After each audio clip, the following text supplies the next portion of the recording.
Graça e paz, povo de Deus. Amém? Você pode pegar a Bíblia Sagrada, abra comigo, por favor, em Salmo de número 137. É sempre um prazer estar aqui, junto com vocês. Todas as vezes que eu sou convidado pelo pastor Pierre, pastora Silvana, eu me sinto muito honrado. É um prazer, é um privilégio estar com vocês aqui para juntos cultuarmos a Deus. Amém? Amém, povo de Deus? Salmo de número 137, nós vamos ler.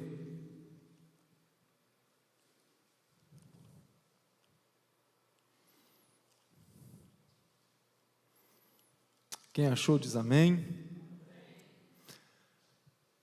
Dê uma olhadinha para quem está do seu lado, para ver se essa pessoa está sem Bíblia, né? Se ela tiver sem Bíblia, empresta a sua para ela. Amém? Aleluia. Salmo de número 137, a partir do versículo 1, está escrito assim, ó: junto aos rios da Babilônia, nós nos sentamos e choramos com saudade de Sião. Ali, os salgueiros, penduramos as nossas harpas. Ali, os nossos captores pediam-nos canções. Os nossos opressores exigiam canções alegres, dizendo: cantem para nós uma das canções de Sião. Versículo 4: como poderíamos cantar as canções do Senhor numa terra estrangeira? Que a minha mão direita dê fim, ó Jerusalém, se eu me esquecer de ti. Que me grude a língua ao céu da boca, se eu não me lembrar de ti, e não considerar Jerusalém a minha maior alegria. Versículo 7: lembra-te, Senhor, dos edomitas, e do que fizeram quando Jerusalém foi destruída, pois gritavam: arrasem-na, arrasem-na até aos alicerces, ó cidade de Babilônia, destinado à destruição. Feliz aquele que lhe retribuiu o mal que você nos fez. Feliz aquele que pegar os seus filhos e os despedaçar contra a rocha. Feche os teus olhos mais uma vez, nós vamos orar mais um pouquinho. Pai Santo, aqui estamos na tua casa, casa de oração para todas as nações. Poderíamos estar em qualquer outro lugar, mas estamos no melhor lugar do planeta, que é a tua casa. Por isso o salmista declara: é melhor um dia nos átrios do Senhor do que 1000 em qualquer outro lugar. E aqui estamos, ó Deus, porque nós dependemos do Senhor, nós precisamos do Senhor, e que o Senhor venha de uma forma especial, falar de forma particular com a vida de cada um dos teus filhos e filhas que aqui estão. Ministra aquilo que nós precisamos ouvir do Senhor, para que a nossa vida nunca mais seja a mesma, mas que nós sejamos homens e mulheres transformados pelo poder da tua bendita palavra. Senhor, que as nossas mentes agora estejam cativas ao trono da graça, e que o Senhor venha repreender toda a acusação, toda a perturbação, toda a inquietação, que venha cair por terra pelo poder do nome de Jesus, e que nós estejamos, ó Deus, atentos a tudo aquilo que o Senhor tem para nos revelar nessa noite, em nome de Cristo Jesus. Que o teu Santo Espírito tenha total liberdade no nosso meio de operar os teus milagres, de mudar, ó Deus, o nosso coração, de transformar a nossa alma e de renovar o nosso espírito, e de fazer de nós homens e mulheres que verdadeiramente se parecem com Jesus. Assim nós oramos e agradecemos em nome de Jesus. Amém. Graças a Deus. Pode se assentar no nome de Jesus. Amém? Amém? Quem aqui já passou por ingratidão? Levanta a mão. Por alguma decepção? Enquanto nós estivermos aqui nessa terra, nós vamos passar por situações delicadas, difíceis, por situações indesejadas. Enquanto nós estivermos aqui nessa terra, nós vamos passar por situações que a gente não esperava nunca passar, mas nós vamos passar. E nós precisamos nos posicionar como homens e mulheres de Deus nesses momentos tão delicados que nós enfrentamos, que nós passamos.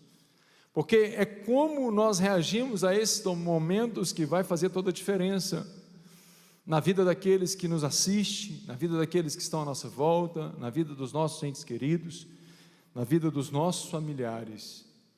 É como nós reagimos a toda a situação indesejada que nós enfrentamos. Muitas pessoas ainda vão pisar no seu calo, muitas pessoas ainda vão enfiar a espada nas suas costas, muitas pessoas vão te ferir, vão te machucar, vão te magoar, vão te decepcionar.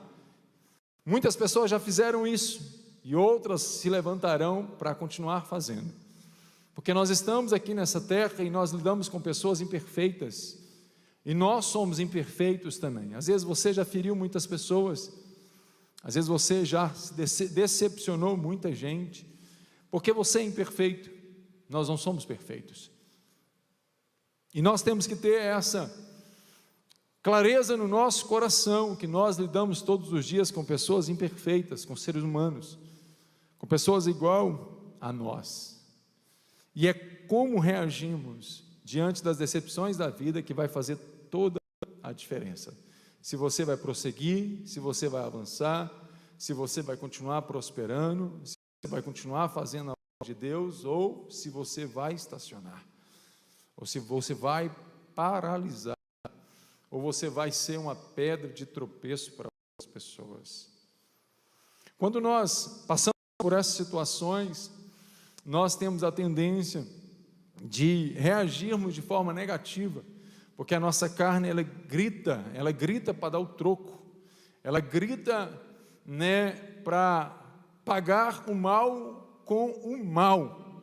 Nós somos assim, nós habitamos num corpo que é inclinado para o pecado 24 horas por dia, mas nós não podemos fazer a vontade da nossa natureza pecaminosa, nós não podemos fazer a vontade da nossa carne, nós precisamos fazer a vontade de Deus.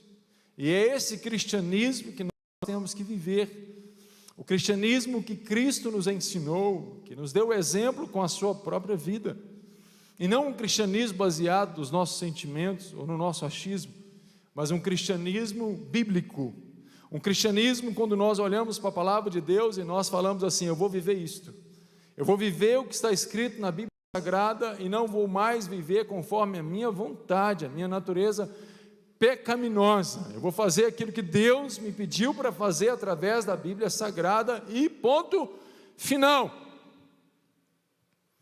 Mas infelizmente não é isso que nós temos visto no meio do povo de Deus.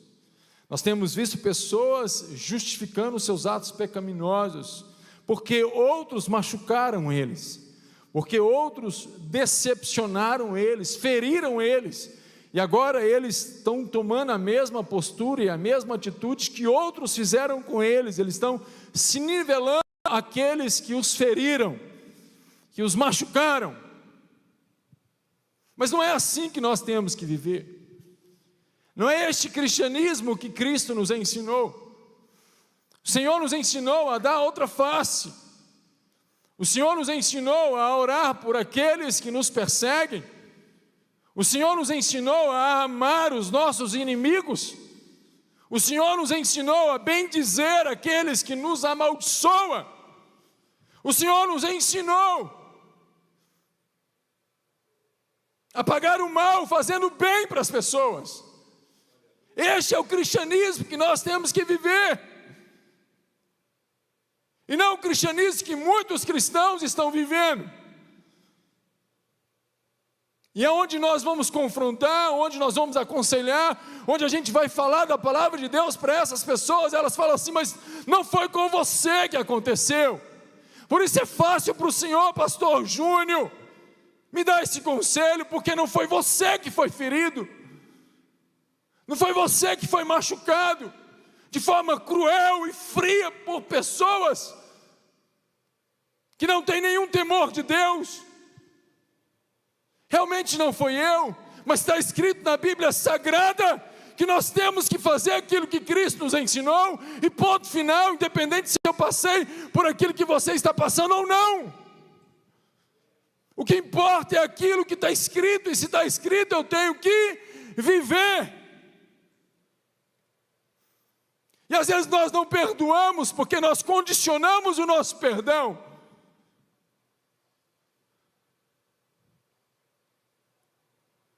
Eu não vou perdoar, sabe por quê? Porque a fulana de tal, ou o fulano que me machucou, não mostrou nenhum arrependimento. E se eu perdoar, ele vai cometer o mesmo erro comigo de novo. Nós condicionamos o nosso perdão. Eu não vou liberar perdão, sabe por quê? Porque ele não me pediu perdão. Então eu não vou liberar. Eu vou só liberar o perdão se vier arrastando de joelho e beijar o meu pé. Aí eu perdoo. Nós condicionamos.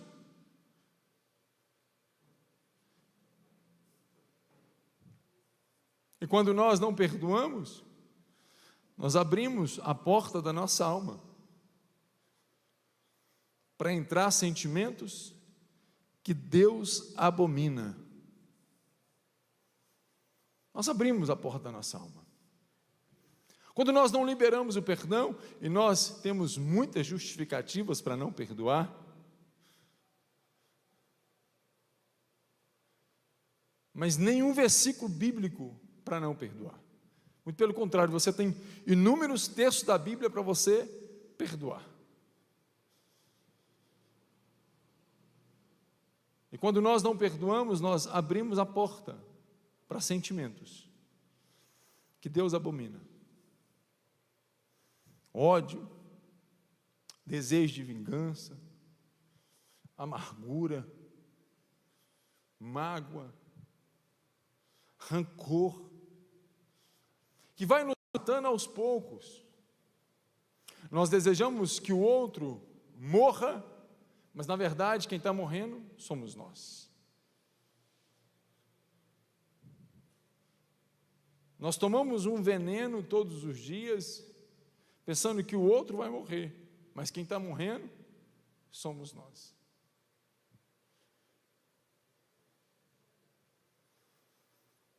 Quando Jesus ele foi crucificado, ele é a minha referência, a sua referência, amém? Amém? Nossa referência é Jesus. Ele é o nosso modelo de vida. Ele é o nosso exemplo. Nós somos seguidores de Jesus, nós somos discípulos de Jesus, nós somos cristãos. Quando Jesus estava na cruz, pendurado na cruz, todo ensanguentado, com a coroa de espinho na sua cabeça, prenderam os pés de Jesus e suas mãos naquela cruz, tinha espancado Jesus de forma cruel, tinha cuspido no rosto de Jesus, na face de Jesus, tinha batido na face de Jesus, tinha escarnecido de Jesus. As pessoas zombaram de Jesus e ele estava ali pendurado no madeiro, como um criminoso. E ele abre os seus lábios e ele fala assim: Pai, perdoa-lhes, porque eles não sabem o que. Pediram perdão? Não. Eles se arrependeram? Não. Eles simplesmente foram perdoados. Por quê? Porque Jesus pediu ao Pai para perdoar aquelas pessoas. Por que nós condicionamos o nosso perdão? Por que nós falamos que as pessoas que nos machucam, que nos feriram, têm que se arrepender, têm que vir de joelhos nos pedir perdão? Por que é assim para mim e para você, sendo que para Jesus é diferente? Tem muitas pessoas que me machucam, que te machucam, que não sabem nem discernir da mão direita da mão esquerda. Tem muitas pessoas que nos machucam, que estão vivendo o tempo da ignorância, que não conhece a Deus como eu conheço e como você conhece. E às vezes nós agimos com a mesma ignorância que essa pessoa nos feriu. Da mesma forma, nós estamos praticando o mesmo ato pecaminoso com ela, porque nós estamos guardando mágoa, nós estamos desejando mal para ela.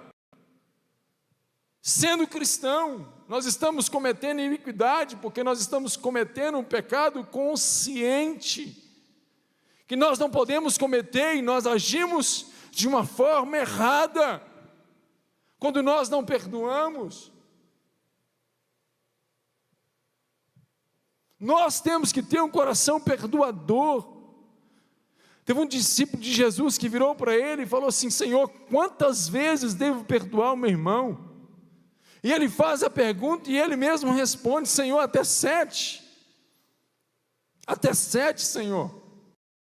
Os judeus tinham o hábito de perdoar 3 vezes, ele colocou 2 vezes mais e mais 1. 7 vezes, pensando que iria, de alguma forma, impressionar Jesus. Até quantas vezes devo perdoar o meu irmão, Senhor, se ele pecar contra mim? Até 7 vezes. E o Senhor Jesus virou para ele e falou assim: não te digo que até 7, mas 70 vezes 7. 70 vezes 7 nós sabemos que dá 490 vezes. Por quantos? Por dia. Ou seja, nós temos que perdoar quantas vezes a pessoa necessitar do nosso perdão. Ninguém vai errar com você 490 vezes por dia.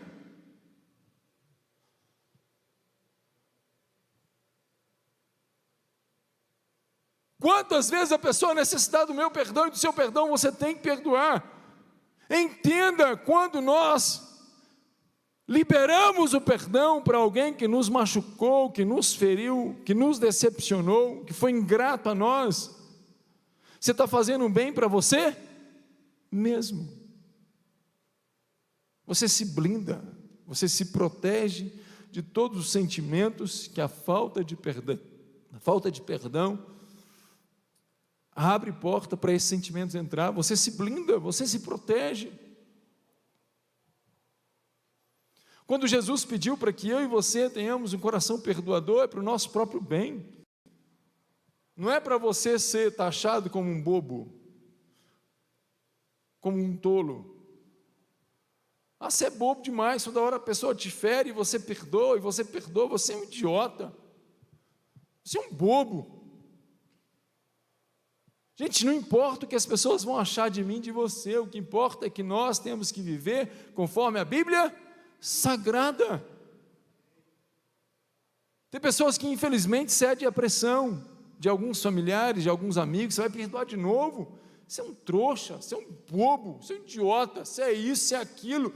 E você cede à pressão das pessoas e deixa de fazer a vontade de Deus para fazer a vontade de um parente seu, porque você não quer ser taxado como um bobo mais. Aí você abre a porta da sua alma para um monte de sentimento que Deus abomina, para entrar na sua vida e te estacionar, te parar, te paralisar, e fazer de você uma pedra de tropeço para outras pessoas. Porque o cristão que não libera o perdão, ele deixa de ser uma referência de vida para outras pessoas. Muito pelo contrário, ele passa a ser uma pedra de tropeço para outras pessoas. É um cristão carrancudo. Você conhece algum cristão assim? Que não consegue sorrir, que não tem a alegria da salvação mais, não consegue brincar mais, não consegue se alegrar mais. Se você fizer um mapeamento da vida dessa pessoa, você vai ver de forma bem clara que ela não perdoa ninguém.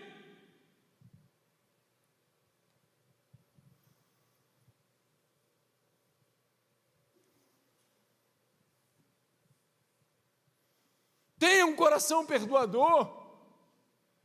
Deus usa pessoas que têm um coração perdoador. Deus usa pessoas que têm um coração perdoador para impactar outras vidas, para mudar a história de inúmeras pessoas. Porque quando alguém me fere, quando alguém te fere, outros estão nos assistindo. As pessoas estão com um olhar voltado para mim e para você, na hora da nossa dor. na hora que alguém nos machucou. As pessoas estão olhando para mim, para você, e estão esperando uma reação nossa.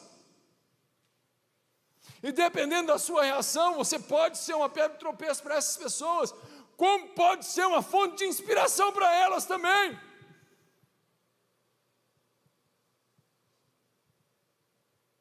Quero ver como que ele vai reagir. Quero ver como que essa pessoa vai lidar com essa situação. E elas estão de olho em mim e em você, na nossa reação.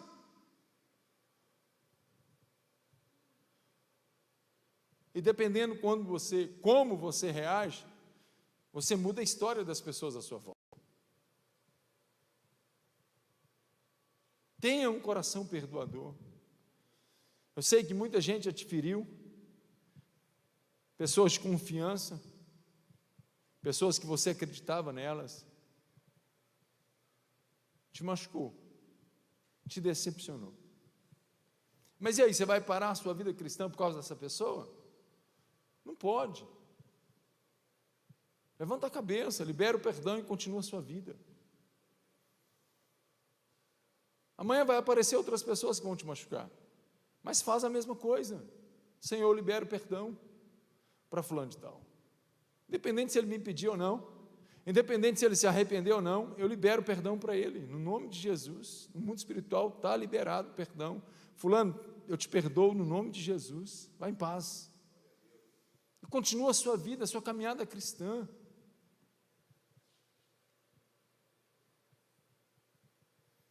Esse salmo de número 137 é um retrato de pessoas que não tinham coração perdoador. E quando nós não temos um coração perdoador, nós somos capazes de desejar coisas absurdas para aqueles que nos machucaram. Alguém já ouviu falar da oração do feiticeiro? Já ouviu falar essa frase? Não? Sabe o que é a oração de feiticeiro? Crente que ora para Deus matar ou amaldiçoar pessoas. Oração de feiticeiro. Eu já ouvi cristão.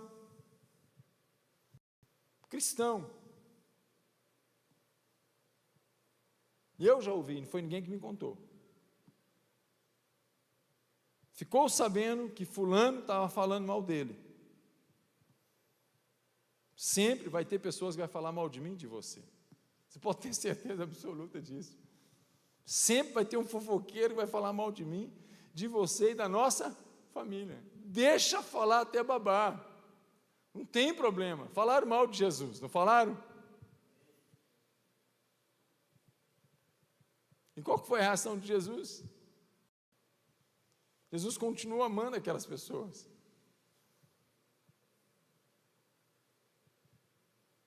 Teve alguém que chegou para mim e falou assim: se fulano de tal não parar de falar mal de mim, eu vou orar a Deus e vou pedir a Deus para colocar uma lepra na língua dessa pessoa. Isso é oração de feiticeiro. É uma oração que Deus não responde. É uma oração de alguém que não tem um coração perdoador. Guarda mágoa. Sentimentos que Deus abomina. Teve um outro que a pessoa o machucou, o feriu, o decepcionou e ela viajou. E essa pessoa falou comigo: tomara que um caminhão passe por cima do carro dele. Crente, desejando a morte de outro crente. Oração de feiticeiro. Quando nós não perdoamos, nós somos capazes de fazer coisas absurdas. Absurdas. Nós temos que ter um coração perdoador. Esse texto, Salmo de número 137, acompanha comigo, por favor, versículo 1 em diante, está escrito assim: junto aos rios da Babilônia, nós nos sentamos e choramos com saudade de Sião. Ali, nos salgueiros penduramos as nossas harpas. Ali os nossos captores pediam-nos canções, os nossos opressores exigiam canções alegres, dizendo: Cantem para nós uma das canções de Sião. Como poderíamos cantar as canções do Senhor numa terra estrangeira? Que a minha mão direita definhe, ó Jerusalém, se eu me esquecer de ti. Que me grude a língua ao céu da boca, se eu não me lembrar de ti e não considerar Jerusalém a minha maior alegria. Deus habita em meus louvores, gente. Deus falou muito ao meu coração através dos cânticos que foram entoados aqui em adoração ao nosso Deus. Deus fala conosco, a Bíblia nos fala que Deus habita em meio aos louvores e que o louvor liberta. Se estiver na sua casa lá, coloca um louvor para tocar, deixa Deus falar ao seu coração.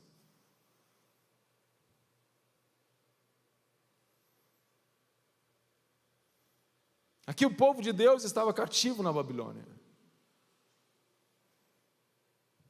Escravos. E esse texto que nós acabamos de ler fala que eles estavam ali junto aos rios da Babilônia. E ali junto aos rios da Babilônia eles sentaram e choraram. Quando nós não temos um coração perdoador, nós ficamos só lamentando, só lembrando do nosso passado. Mas nós não lembramos das nossas experiências com Deus, nós lembramos somente de lugares. E quando eles estavam ali junto aos rios da Babilônia, eles penduraram as harpas, os instrumentos deles, nos salgueiros, e os seus captores, opressores, os babilônicos, eles falaram com os israelitas: cantem para nós uma das canções de Sião, uma canção alegre. Eram homens que não conheciam a Deus, homens ignorantes, eram homens que não tinham Deus como seu Senhor, mas adoravam outros deuses. Mas aqui esses homens, eles pedem para os israelitas: cantem-nos uma das canções de Sião, mas uma canção alegre. Quando nós não temos um coração perdoador, nós não conseguimos entoar canções de adoração a Deus em lugar nenhum. E aqui houve uma justificativa do povo de Deus: como nós vamos cantar uma das canções de Sião em terra estrangeira? Como vamos adorar a Deus em outro lugar que não é a nossa nação? Justificativa para continuar tendo mágoa no seu coração. É possível cantar em meio às adversidades, é possível cantar em meio às perdas, é possível cantar em meio aos nossos opressores, é possível entoar cânticos de adoração a Deus quando nós temos um coração perdoador. É possível.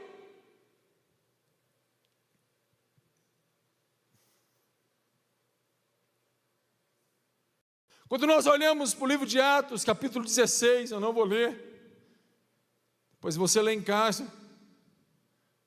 Paulo e Silas, eles foram para Macedônia, debaixo de uma direção de Deus, de uma visão que Deus tinha dado para eles, de um homem clamando: passa a Macedônia e ajuda-nos.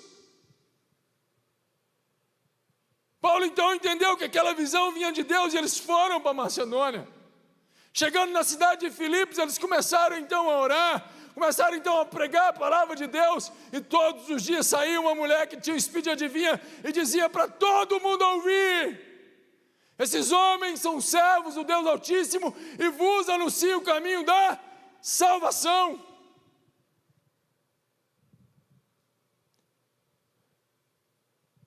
E essa mulher que tinha espírito de adivinha fez isso por vários dias. Até que num determinado dia Paulo se inquietou no seu coração, na sua alma, e falou assim: sai dessa pessoa, espírito maligno, sai dela em nome de Jesus. E o demônio saiu, aquela mulher ficou liberta. Mas os senhores daquela mulher, que ganhava muito dinheiro com aquela mulher, porque ela era escrava tanto de demônio quanto de seres humanos, eles viram que a sua renda tinha ido para o ralo. Aquela mulher agora não tinha mais nenhum demônio para guiá-la, ela estava liberta. Eles pegam Paulo e Silas, acusam Paulo e Silas publicamente, e fala para todas as autoridades dizendo: esses homens estão anunciando para nós costumes que nós não é lícito receber, porque nós somos romanos.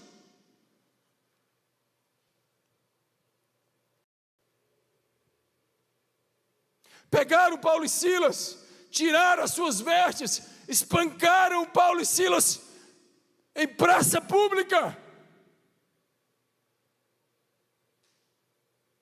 E depois pegaram Paulo e Silas e deram uma ordem para o carcereiro: ó, coloque eles no cárcere interior.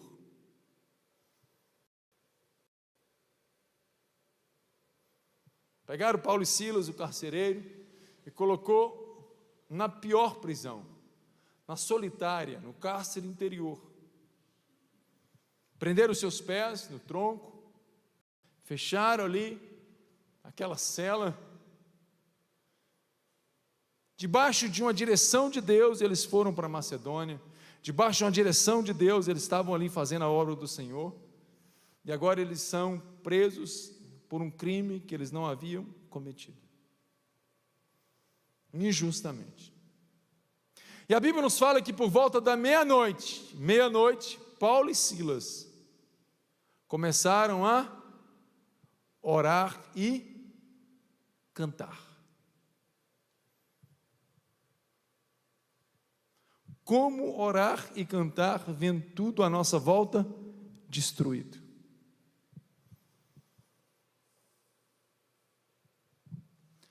Só ora e canta quando verdadeiramente temos um coração perdoador. Paulo e Silas tinham um coração perdoador. Paulo e Silas, eles acreditavam que eles não estavam ali naquela cela por acaso, havia um propósito específico de Deus para eles estarem ali. Eles entendiam e compreendiam a soberania de Deus e o propósito de Deus, por isso eles estavam orando e cantando por volta da meia-noite. Quando nós temos um coração perdoador, o sobrenatural acontece. Quando nós temos um coração perdoador, a nossa oração, o nosso louvor chega ao trono da graça e o céu desce. E quando eles estavam cantando e orando, a Bíblia nos fala que aquele lugar ali foi abalado pela presença gloriosa de Deus, porque houve um terremoto naquele lugar. E a cadeia de todos foram abertas, todas as celas foram escancaradas. Escancaradas.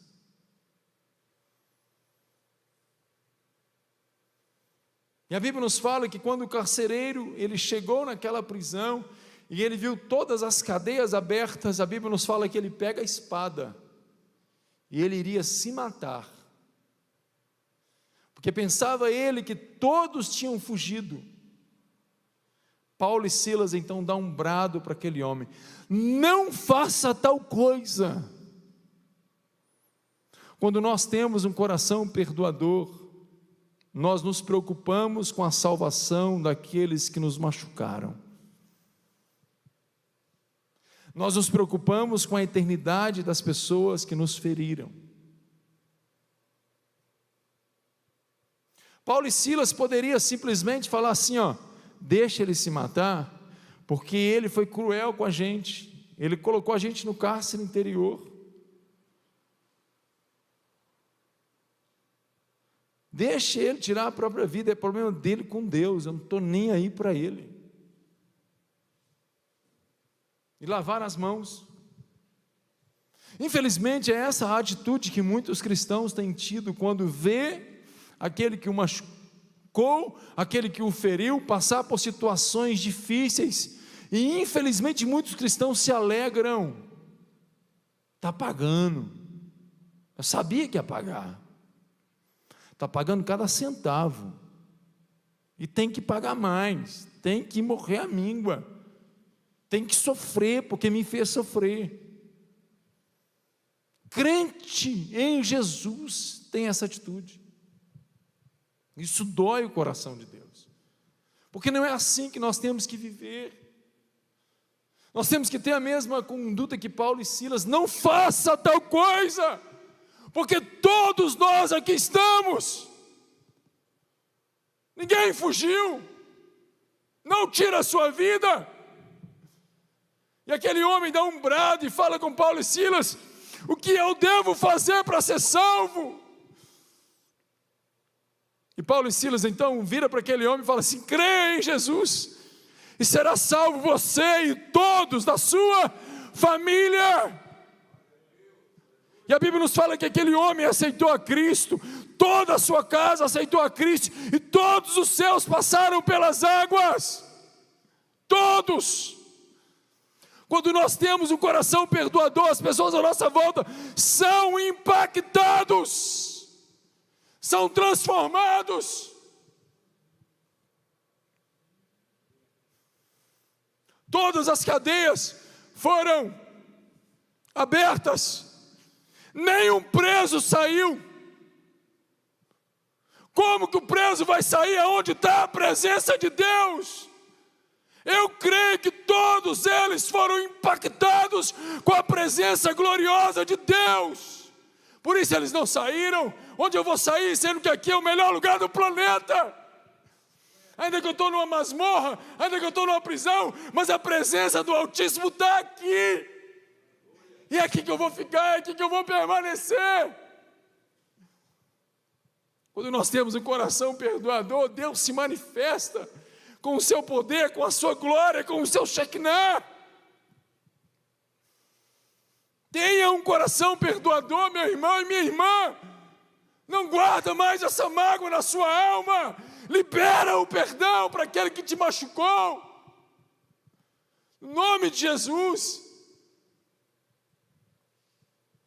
É possível cantar diante dos nossos opressores.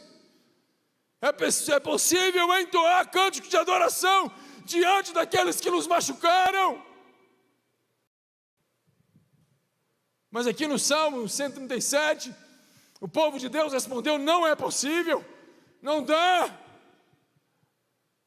Não dá para adorar a Deus aqui. Tudo porque eles não tinham um coração perdoador. Que a minha mão dê fim, e que a minha língua grude ao céu da boca. Se eu não me lembrar de ti, ó Jerusalém, a minha maior alegria. Quando nós não temos um coração perdoador, a nossa maior alegria deixa de ser Deus e passa a ser lugares e coisas. Nós valorizamos mais as coisas e os lugares do que o próprio Deus. A maior alegria aqui do povo de Deus não era o próprio Deus, era Jerusalém, era a sua terra natal, que havia sido destruída, e não o próprio Deus. Quando nós não temos um coração perdoador, nós esquecemos de Deus, nós não lembramos de Deus, ou melhor, nós lembramos de Deus somente para Ele fazer justiça para nós. E tem que ser do nosso jeito, não pode ser do jeito de Deus. Acompanha comigo, por favor, versículo 7. Agora eles lembram de Deus. Versículo 7 fala assim: lembra-te, Senhor, dos edomitas, do que fizeram quando Jerusalém foi destruída, pois gritavam: arrasem-na até os alicerces. Agora eles lembram de Deus para quê? Para castigar os edomitas. Os edomitas estavam presentes ali quando o povo de Deus foi capturado, Jerusalém foi destruída por Nabucodonosor e o seu exército, E os edomitas estavam ali, destrói todo mundo, acaba com todo mundo, arrebenta com todo mundo, arrasem-na até os alicerces, não deixa nada. E agora aqui o povo de Deus ora para que Deus faça justiça. Senhor, lembra dos edomitas. Os edomitas foram cruéis conosco. Lembra deles, Senhor. Mas lembra para arrebentar com eles também. Talvez essa é a oração que nós estamos fazendo para aqueles que nos machucaram. Senhor, lembra de fulano. Fulano me machucou. Fulano falou mal de mim, da minha esposa, dos nossos filhos. Fulano falou mal do meu ministério. Senhor, ele riu quando eu estava ali ministrando. Ele riu quando eu estava ali fazendo o meu melhor para o Senhor. Ele estava zombando de mim. Senhor, lembra dele. Mas dá um castigo nele. Acaba com ele. É o tipo de oração que muitos cristãos têm feito. Uma oração de feiticeiro. Para que Deus faça a justiça conforme a nossa vontade, e não conforme a vontade dEle. Que você não seja essa pessoa, mas que você possa fazer diferente. Senhor, lembra de fulano que fez isso comigo, libera o perdão para ele, Senhor. Restaura a vida dele, ele ainda não te conhece. E eu oro para que o Senhor abra os seus olhos espirituais, muda a história da vida dele, Senhor. Quebrante o coração dele, restaura a vida dele, no nome de Jesus. É esse tipo de oração que nós temos que fazer.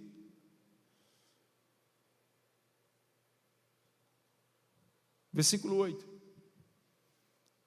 Quando nós não temos um coração perdoador, nós somos capazes de desejar absurdos para os nossos adversários. Versículo 8 está escrito assim: ó cidade de Babilônia, destinada à destruição, feliz aquele que lhe retribuiu o mal que você nos fez. Feliz aquele que pegar os seus filhos e os despedaçar contra a rocha. O povo de Deus fez essa oração. Feliz é o povo que fizer o mal para você da mesma forma que você fez para nós, Babilônia. Feliz são aqueles que pegar os seus filhos. Imagina uma criança, um monte de criança veio aqui no altar. Aí a gente fica imaginando a cena de crueldade que é capaz de uma pessoa que não tem um coração perdoador desejar. Olha a cena, pegar uma criança e tacar numa rocha, numa parede, e despedaçar essa criança.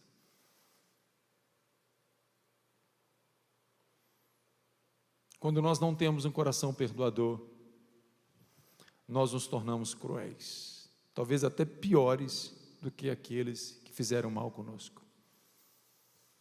Porque o pior é porque nós erramos conscientes, e não mais como ignorantes, mas como conhecedores da Bíblia Sagrada.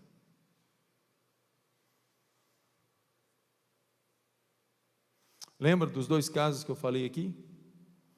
Do rapaz que ia orar para pedir a Deus para colocar uma lepra na língua daquela pessoa que falou mal dele? Lembra daquele outro rapaz que ia orar e pedir a Deus para passar um caminhão, uma carreta, no carro do outro que estava viajando? Quando nós não temos um coração perdoador, nós desejamos a morte, sofrimento e a dor para aqueles que nos machucaram. Que não seja assim você. Deixa Deus usar a sua vida para abençoar outras vidas. Tenha sempre um coração perdoador. Pastor, é difícil, eu tenho dificuldade de perdoar. Quem não tem? Perdão não é um sentimento. Você não tem que sentir de perdoar. você tem que escolher perdoar. Escolher perdoar é abrir mão dos seus direitos, é você desconsiderar todo o mal que a pessoa fez contra você ou contra a sua família. Senhor, eu estou desconsiderando, não existe mais nada. Você não vai esquecer nunca o que a pessoa fez com você, não vai dar uma amnésia em você, mas você vai lembrar e não vai te machucar mais. Sabe por quê? Porque você conseguiu perdoar. Tem uma história, eu quero ler com vocês, já estou encerrando. Abra comigo em 2 Reis, 2 Reis, capítulo 5. Quando nós temos um coração perdoador, nós mudamos a história de uma nação. Capítulo 5 de 2 Reis, está escrito assim, a partir do versículo 1. Naamã, comandante do exército, respeitado e honrado pelo seu senhor, pois por meio dele o Senhor dera vitória à Síria. Mas esse grande guerreiro ficou leproso. Ora, tropas da Síria haviam atacado Israel e levado cativa uma menina que passou a servir a mulher de Naamã. Um dia ela disse à sua senhora: se o meu senhor procurasse o profeta que está em Samaria, ele o curaria da lepra. Naamã foi contar ao seu senhor o que a menina israelita dissera. O rei da Síria respondeu: vá, e darei uma carta que você entregará ao rei de Israel. Então Naamã partiu, levando consigo 350 quilos de prata, 72 quilos de ouro e 10 mudas de roupas finas. A carta que levou ao rei de Israel dizia: com esta carta estou te enviando meu oficial Naamã para que o cures da lepra. Assim que o rei de Israel leu a carta, rasgou as vestes e disse: por acaso sou Deus capaz de conceder vida ou morte? Porque este homem me envia alguém para que eu o cure da lepra? Vejam como ele procura um motivo para se desentender comigo. Quando Eliseu, o homem de Deus, soube que o rei de Israel havia rasgado suas vestes, mandou-lhe esta mensagem: porque rasgaste tuas vestes? Envia o homem a mim, e ele saberá que há profeta em Israel. Então Naamã foi com os seus cavalos e carros e parou à porta da casa de Eliseu. Eliseu enviou um mensageiro para lhe dizer: vá e lave-se 7 vezes no rio Jordão, sua pele será restaurada e você ficará purificado. Mas Naamã ficou indignado e saiu dizendo: eu estava certo de que ele sairia para receber-me, invocaria em pé o nome do Senhor seu Deus, moveria a mão sobre o lugar afetado e me curaria da lepra. Não são os rios Abana e Farfar em Damasco melhores do que todas as águas de Israel? Será que não poderia lavar-me neles e ser purificado? E foi embora ali furioso. Mas os seus servos lhe disseram: meu pai, se o profeta tivesse pedido alguma coisa difícil, o Senhor não faria? Quanto mais quando ele apenas diz que se lave e será purificado. Assim ele desceu ao Jordão, mergulhou 7 vezes conforme a ordem do homem de Deus e foi purificado. Sua pele tornou-se como a de uma criança. Então Naamã e toda a sua comitiva voltaram à casa do homem de Deus. Ao chegar diante do profeta, Naamã lhe disse: agora sei que não há Deus em nenhum outro lugar senão em Israel. Por favor, aceite um presente do teu servo. O profeta respondeu: juro pelo nome do Senhor, a quem sirvo, que não aceitarei. Embora Naamã insistisse, ele recusou. E disse Naamã: já que não aceitas o presente, ao menos permite que eu leve 2 mulas carregadas de terra, pois teu servo nunca mais fará holocaustos e sacrifícios a nenhum outro Deus, senão ao Senhor. Mas que o Senhor me perdoe por uma única coisa: quando o meu Senhor vai adorar no templo de Rimon, eu também tenho que me ajoelhar ali, pois ele se apoia em meu braço. Que o Senhor perdoe o teu servo por isso. Disse Eliseu: vá em paz. vai em paz. Milagres extraordinários acontecem do lado daqueles que têm um coração perdoador. O texto fala que a Síria saqueou Israel, destruiu Israel. E Naamã, o chefe, o oficial, o general de guerra da Síria, leva para dentro da sua casa uma menina. Uma menina. Talvez o próprio Naamã foi o responsável da morte do seu pai, da sua mãe, dos seus irmãos, dos seus parentes, dos seus amigos, de todos à sua volta. E agora ela está na casa de Naamã, servindo a mulher de Naamã. Longe da sua terra natal, longe de todos os seus, talvez não tinha mais ninguém. E ela sabia que Naamã estava com lepra. E lepra, naquela época, a pessoa estava assinando um atestado de óbito, não havia cura. Era só um milagre, só Deus podia curar. Se ela não tivesse um coração perdoador, ela olharia para Naamã e falaria assim: vai morrer aos poucos. Porque quem naquela época tinha lepra morria aos poucos, devagar. Era a pior morte, era uma morte lenta, sofrida. Os membros caíam aos poucos, apodrecidos. As pessoas se afastavam da sociedade, porque era uma doença contagiosa, eles viviam isolados. Então aquela menina, se ela não tivesse um coração perdoador, ela iria falar assim, ó, vai morrer devagar em câmara lenta, porque vai pagar. Vai pagar porque arrebentou com a minha terra natal.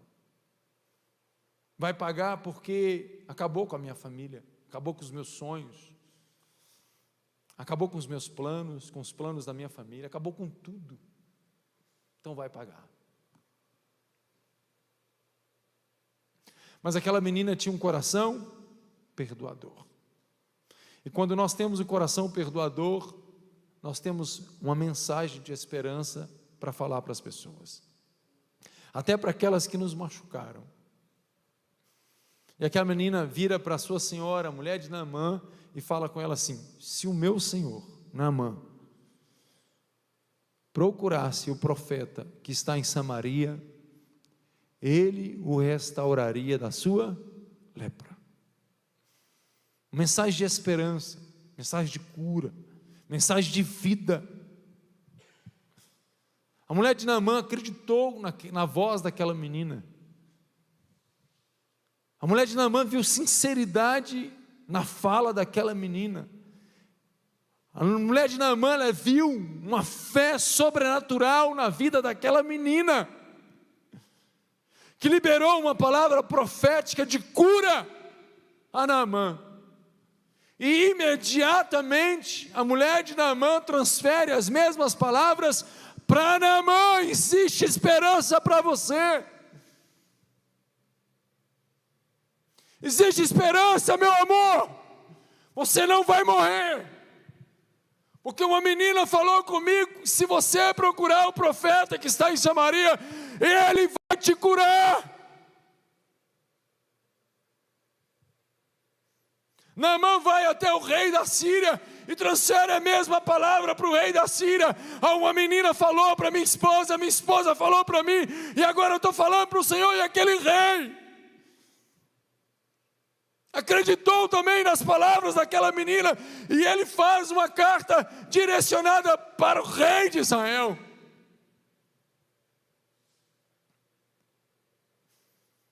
E quando o rei de Israel leu a carta, ele rasga as suas vestes e fala assim: eu não sou Deus, que somente Deus pode dar vida, somente Deus pode curar da lepra, eu não sou Deus, para que o rei da Síria me envie um homem com lepra, para que eu o cure. Ele está procurando um pretexto, alguma coisa, para quê? Para se rebelar, para nos atacar novamente, para nos destruir novamente. E a Bíblia nos fala que Eliseu ficou sabendo.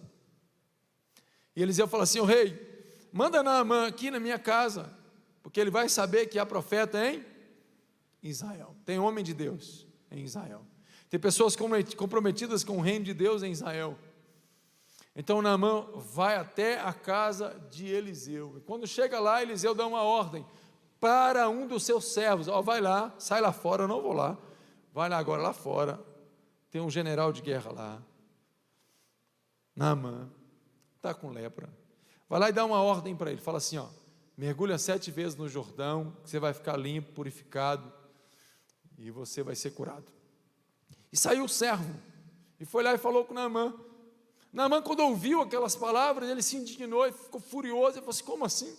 Eu sou oficial, eu sou general de guerra, sou um homem respeitado, sou um guerreiro, já enfrentei inúmeros exércitos e os venci todos. E agora pensava eu que o profeta sairia, colocaria de pé, invocaria o seu Deus, colocaria a mão sobre a enfermidade, sobre o lugar que está com lepra, pediria a Deus e ele me curaria. Como assim? Mas ele não fez nada disso. Ele manda um servo, qualquer um me dá a notícia onde que eu tenho que ir. E tem mais: Abana e Farfar, rios de Damasco, são melhores do que todas as águas de Israel. Jordão é um rio sujo, imundo. Tem outros rios em Damasco melhores, mais limpos, com as águas purificadas, que pode me curar. Como assim? Não foi nada daquilo que eu pensei. A Bíblia nos fala que ele estava indo embora para a Síria, furioso. Até que um dos seus oficiais, um dos seus subordinados, alguns chegaram para ele e falaram assim: Senhor, meu pai, se o profeta tivesse te pedido uma coisa difícil, o senhor não faria? Você é general de guerra, você é um homem de batalhas. Ele só te pediu 7 mergulhos no Jordão, coisa simples, vai lá e faz. E ele deu ouvido à voz dos seus servos, mergulhou 7 vezes no Jordão, saiu limpo, purificado, pele como de uma criança, e voltou lá no homem de Deus. Agora o profeta sai para recebê-lo, porque Deus queria tirar a soberba do coração de Naamã. Não era somente curá-lo externamente, mas interiormente também, limpá-lo, restaurá-lo e transformá-lo, para que ele voltasse para a Síria um novo homem, e não somente curado.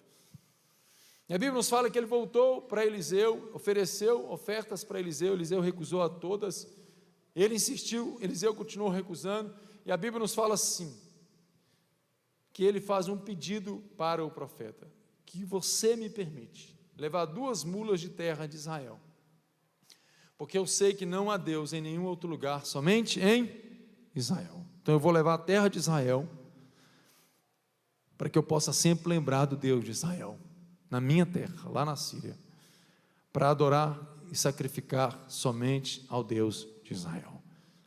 E que o Senhor me perdoe quando o meu rei tiver que entrar no templo de Rimon para adorá-lo, e eu tiver que me ajoelhar junto com ele, porque ele encosta em mim. Que o Senhor me perdoe.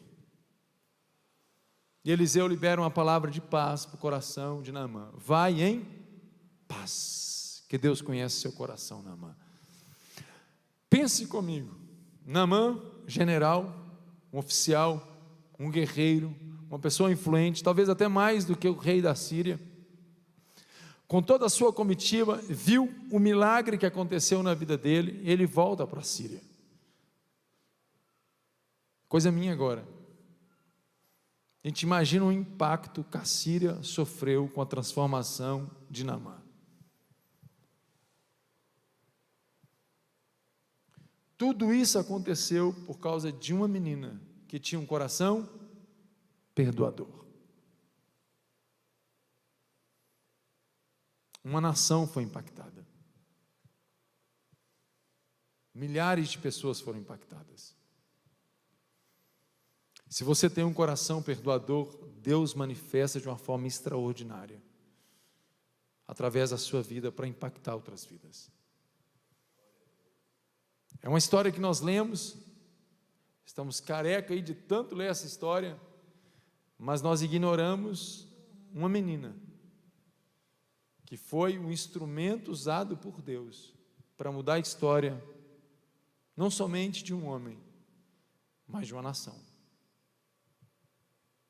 Se Naamã fosse qualquer um, mas Naamã, ele era influente, ele era o general de guerra, ele era alguém